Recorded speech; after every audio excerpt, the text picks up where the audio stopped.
فیلم تو اون اتاق کنار پنجره بود و انقدر هوا این 2-3 هفته سرد شده و پشت سر هم برف اومده که پشت مبارکش چسبیده بود به پنجره، یخ زده بود، شیشه پنجره یخ زده بود، بعد پشتم هم یخ زده بود، چسبیده بودن به هم دیگه، اینجوری کشیدمش جداش کردم. این روز برفی زمستونی من رفتم کتابخونه مرکزی شهرمون که خیلی کتابخونه خوشگل و بزرگی هم هست که حالا اگه یه روز حوصله داشتم ازش فیلم و عکس نشونتون میدم، ولی احتمالاً هیچ وقت این کار نمیتونم بکنم. یعنی احتمالاً هیچ وقت تو این کانال شما ولاگ یا ویلاگ چی بهش میگن از این چیزا نمیبینید، چون من اصلا روم نمیشه تو فضاهای عمومی فیلم و عکس بگیرم، به خاطر اینکه یا یه آدمی توش میفته که احتمالاً کار زشته که من بخوام ازش فیلم و عکس بگیرم، یا وقتی بخوام وسط مردم از یه جای فیلم و عکس بگیرم خیلی خلوچل به نظر میام. گرچه این روزا همه دارن این کار میکنن ولی خب من دوست ندارم اونجوری به نظر بیام. و نهایتا اگه چیزی هم نشون بدم مثلا درخت و در و دیوار و این چیزا باشه. خلاصه تو این روز برفی من رفتم کتابخونه شهرمون به خاطر اینکه یه برنامه‌ای برگزار میشه هر ماه که نه ولی سعیشون میکنن که مثلا به فاصله بین 40-50 روز این برنامه رو داشته باشن به اسم ساینس اند سینما، علم و سینما، که دانشکده که توش هستم بانیشه و میان فیلمایی رو که یه جوری به علم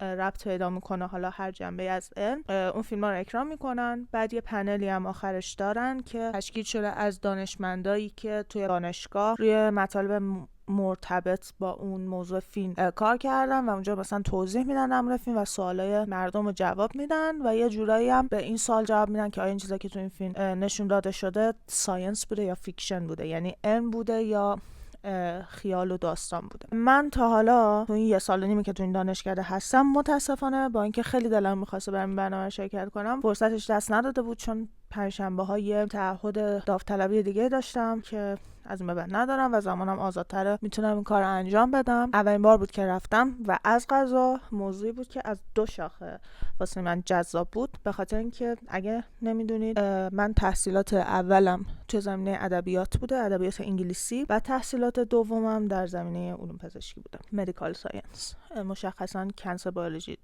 زیست شناسی سرطان. از قضا فیلم امروز برای من جالب بود به خاطر اینکه یکی از نویسنده‌هایی که من میشناختمش و ازش داستان کوتاه خونده بودم و برام جذاب بود، خانم فلانری اوکانر. این خانم بیماری لوپوس داشته و یه فیلمی ساخته شده در مورد زندگیش و بیماریش به اسم وایلد کت یا گربه وحشی. حالا کارگردان فیلم کیه؟ اینم خیلی جالبه. کارگردان فیلم ایتان هاکه که اونم یه بازیگر خیلی معروف و دوست داشتنیه. نمیدونم اگه انجمن شاعران مرده رو دیده باشید یا اون سری بیفور سانست بیفور سانرایز فلان یا بویهود رو دیده باشید احتمالاً ایتان هاکو میشناسید. و ایتان هاک کارگردان این فیلم بوده و فیلم در مورد زندگی فلانری اوکانر بود که محوریتش بیماری لوپوسش بود و بعد اعضای بردم از قضا کسایی بودن که من میشناختمشون، چون توی یه ساختمون با هم دیگه کار میکنیم، ساختمون که مربوط به بیماری های مفاصل و خود ایمنی و اینا میشه، و اونا آمدن در مورد بیماری لوپوس بعدش صحبت کردن. I need to be working. You need to rest. اولش که وارد سالن شدم تنها هم رفته بودم، پر پیرزن پیرمرد بود و کلا من یه چیزی که متوجه شدم اینه که توی کانادا یا حداقل توی کلگری هر وقت برنامه فرهنگی هست که علاقه‌مندی منم هست، مثلا یه سری اکران فیلم‌های خاص که میرم یا یه برنامه‌های مثل این، مخاطبا بیشتر پیرزن پیرمردن. این خیلی برام هم جالبه هم عجیبه به خاطر اینکه جووناتون چرا براشون جذاب نیست این چیزا، پس چرا جوونای ما براشون جذابه بیشترشون؟ یعنی تو ایران احساس میکنم بیشتر بود تعداد جوانایی که به این چیزا علاقه من بودن. و جالبه به خاطر اینکه خیلی بهم جالبه که تو این سن و سال از اینجور فعالیت‌ها دارن و شرکت میکنن و اینا. یعنی بالای 80% جمعیتی که اونجا بودن بالای 50 سال بودن، شاید 60%شون بالای 60 سال بودن و نزدیک به خیلی پیرتر بودن. ولی یکم صحبت کنم در مورد خود فلانری اوکانر. راستش نمیدونم کتاباش تا چه حد تو ایران شناخته شده است، معروفه، ولی من دوره تحصیل اولم که تو ایران ادبیات انگلیسی بود مثلا داستان کوتاهاشو خونده بودم چند تایی و یادمه که توی نشریه همشهری داستان یا داستان همشهری، هیچ وقت نفهمیدم اسم واقعیش کدومه، داستان همشهری یا همشهری داستان، یکی از داستانش یادم چاپ شده بود و دوست داشتم و کلا سبکش خیلی جالب و مورد علاقه منه. یادتون تو ویدیو قبل گفتم من یکم چیزای دارک و این چیزا رو دوست دارم. دقیقاً سبک فلانری اوکانر گوتیکه. گوتیک یعنی همون چیزای دارک و یکم ترسناک و خشونتی و اینا، و خیلی هم خانم مذهبی بوده و مثلا چیزای تم کلیسایی و خدا و مسیح و این چیزا هم تو داستاناش زیاده. Dear God, I want to write a novel. A good novel. از اون طرفم جنوبی بوده، جنوب آمریکا، اهل جنوب آمریکا بوده. از این خانم‌های مثلا لهجه جنوبی رو دیدین چجوریه دیگه. ولی خب به نظرم خیلی شخصیت جالبی داره فلانری اوکانر. مثلا یکم هم کاراش منو یاد شرلی جکسون میندازه. حالا یه بارم شاید در مورد اون صحبت کنیم، ولی کلا از نویسنده‌های زنیه که خیلی کارش خاصه و منحصر به فرد. و بیماری لوپوس داشته. بیماری لوپوس احتمالاً از اینجا بشناسینش که سلنا گومز هم این بیماری داشته. به خاطر همینم خیلی بیماری لوپوس معروف شده تو دنیا. اصلا یه بخش از صحبت‌ها در مورد این بود که نرخ آگاهی در مورد بیماری خودایمنی چجوریه. بعد میگفتن که از وقتی سلنا گومز لوپوس گرفته، سرچ کلمه لوپوس خیلی تو اینترنت زیادتر شده. حالا لوپوس یه بیماری خودایمنیه، یعنی بدن به خودش حمله میکنه و خلاصه با این بیماری دست و پنجه نرم میکرده. و فیلمم اینجوری بود، فیلم خیلی جالب ساخته شده بود. یه قسمتایی از فیلم داشت خط مستقیم زندگی فلانری اوکانر رو نشون میداد که تو زندگیش داره چی کار میکنه و بینش قسمتایی که پخش میشد صحنه‌های داستاناش رو بازسازی کرده بودن.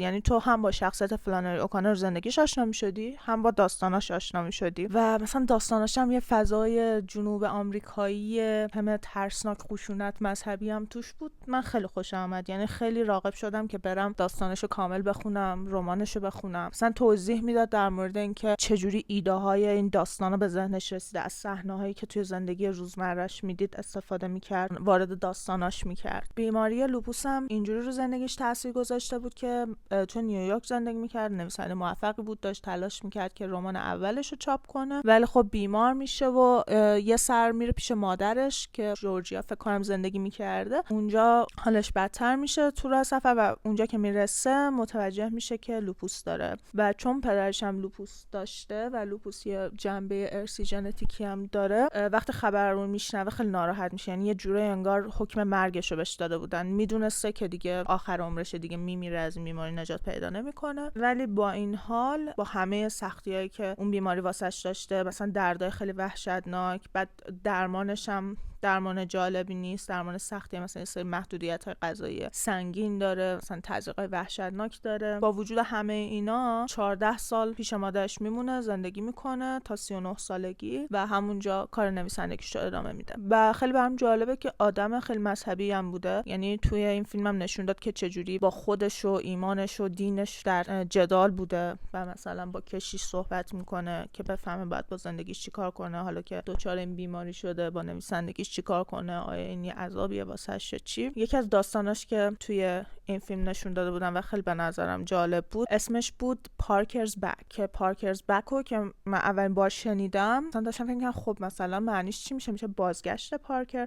معمولا من همیشه یه ور سرم داره به این فکر کنم که اگه این قرار باشه ترجمه بشه چه جوری میشه. داشتم فکر می‌کردم که بهتر ترجمه بشه بازگشت پارکر یا پارکر برگشته یا پارکر بازگشته است. نمیدونم مثلا رسمی باید باشه یا محاوره باشه. اینم همیشه خیلی برام سواله که تو ترجمه چجوری باید در نظر بگیری. ولی وقتی داستان تعریف شد و تموم شد فهمیدم کلا اشتباه کرده بودم. معنیش پشت پارکر بوده، اون آپوستروف اسم مالکیت بوده، حالا پشت پارکر یا کمر پارکر، بخاطر که داستان در مورد این بوده که اون پارکر میره روی کمرش مسیح و خالکوبی میکنه. یه چیز که دیگه در مورد فیلم بود این بودش که اسم فیلم وایلد کت بود، ولی من دارم فکر می‌کنم چرا اسم فیلم پیکاک یعنی طاووس نه، به خاطر اینکه من نفهمیدم چرا وایلد کت بود. اصلا تو کل فیلم هیچ اشاره‌ای به هیچ گربه‌ای نشده بود، چه برسه به گربه وحشی. شاید هم شده بود من نفهمیدم، چون عینکمو نبرده بودم و نه تصاویر فیلمو درست می‌دیدم نه زیرنویسو. خیلی باهوشی نازنین، آفرین که عینک تو یادت رفت با خودت ببری یه روز که رفتی تنهایی سینما. عوضش طاووس سفارش میده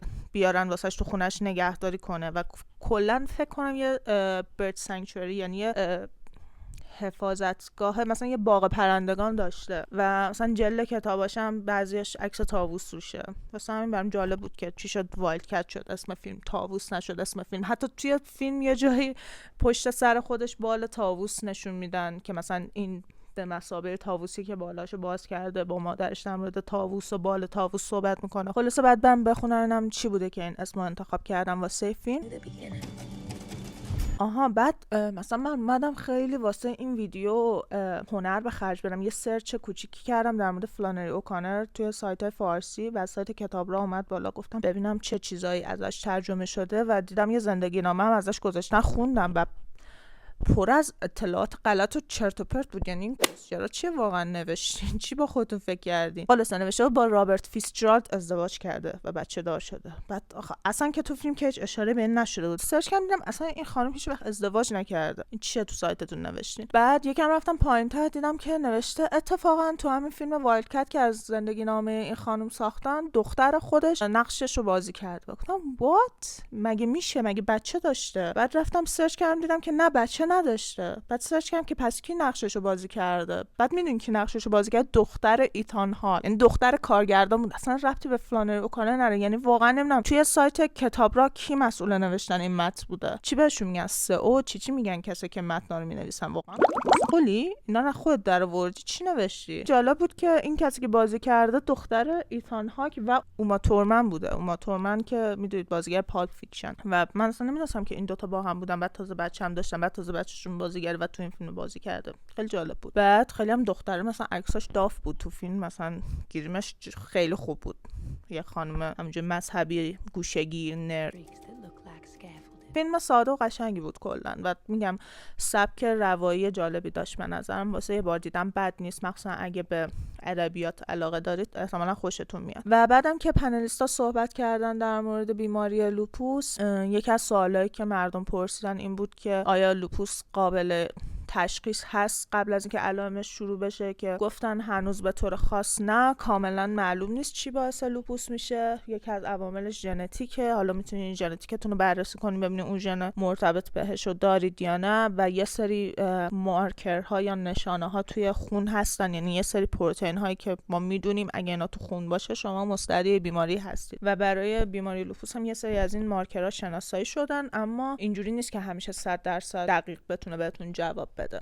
بعض وقت جوابش مثبته، بعض وقت جوابش منفیه. هنوز معیار دقیقی وجود نداره واسه اینکه ما بتونیم قبل از شروع علائم لوپوس رو تشخیص بدیم. و کلا مثل این که لوپوس و کلا بیماری های خودایمنی اینجوریه که وقتی علائمش شروع میشه خیلی طول میکشه تا تشخیص بدن که این چه بیماریه، و اون پروسه خیلی آزمون و خطا میکنن و بیمار اذیت میشه. حالا ایران نمیدونم، ولی تجربه کسایی که تو اون جمع بودن و بیماری خودایمنی داشتن در موردش صحبت کردن این بود. حتی یه آقای پیری اتفاقا بغل دست منم نشسته بود، اون میگفت به من حتی تشخیص سرطان پانکراس هم داده بودن و حتی جراحی کردن، نمونه برداری کرد و نتونستن هیچی تشخیص بدن. دکتر برگشت به من گفتش که آره ببخشید ما اینجا نتونستیم به تو کمک کنیم. بعد من رفتم پیش دکتر دیگه و فهمیدم که سیلیاک دیزیز دارم که اونم باز یه بیماری خودایمنیه، و خیلی شاکی بودن اونایی که صحبت میکردن از اینکه روند تشخیصش زیاد دقیق نیست. یکی از سوالات جالب دیگه که پرسیدن این بود که آیا میتونیم کاری کنیم که از این بیماری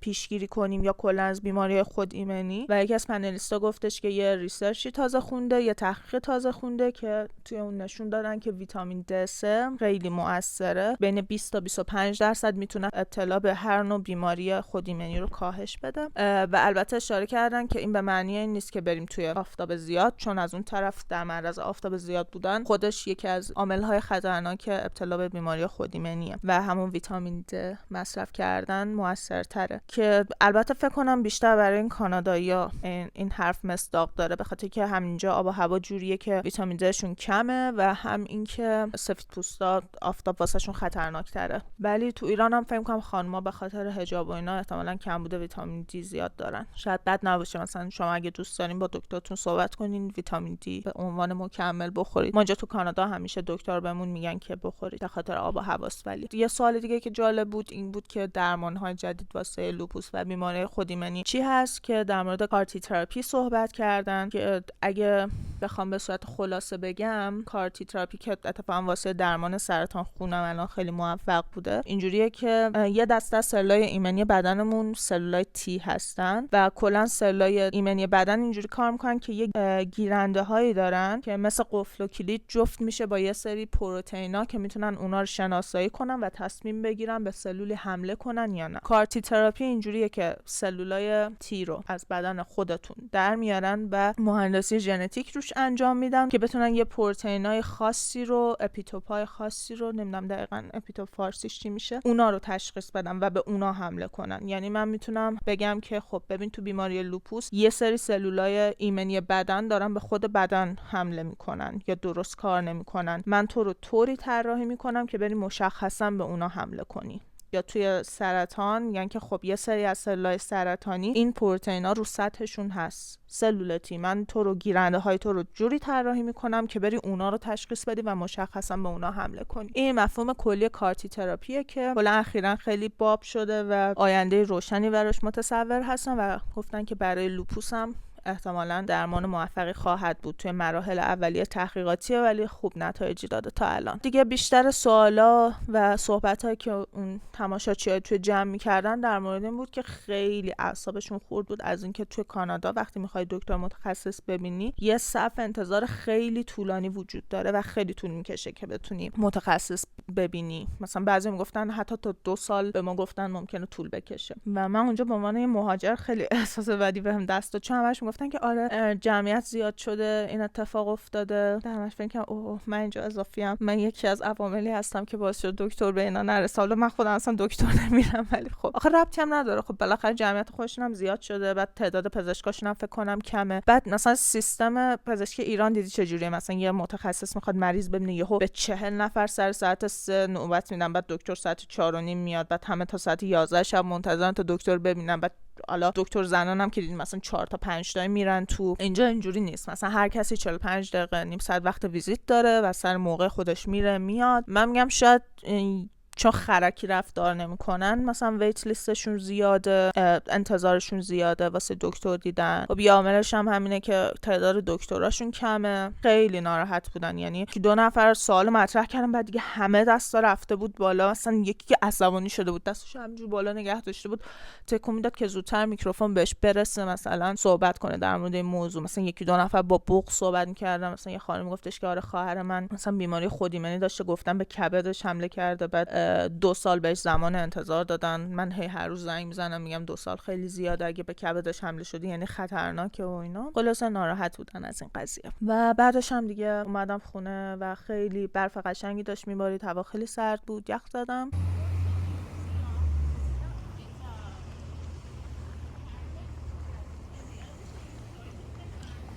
اما همینجوری گفتم در موردش صحبت کنم دیگه. اینم یه چیز جالبی بود که انجام دادم و گفتم در موردش باهاتون صحبت کنم. ببخشید اگه بی‌معنی بود. چرا باید عذرخواهی کنم؟ عذرخواهی لازم نیست بکنم، کسی نخواد ببینه نمیبینه، درسته؟ ولی اگه دوست داشتین و دیدین میتونین لایک کنید، میتونین کامنت بذارید و من خوشحال میشم واقعا. مرسی، امیدوارم بهتون خوش بگذره هر کاری که دارین میکنین.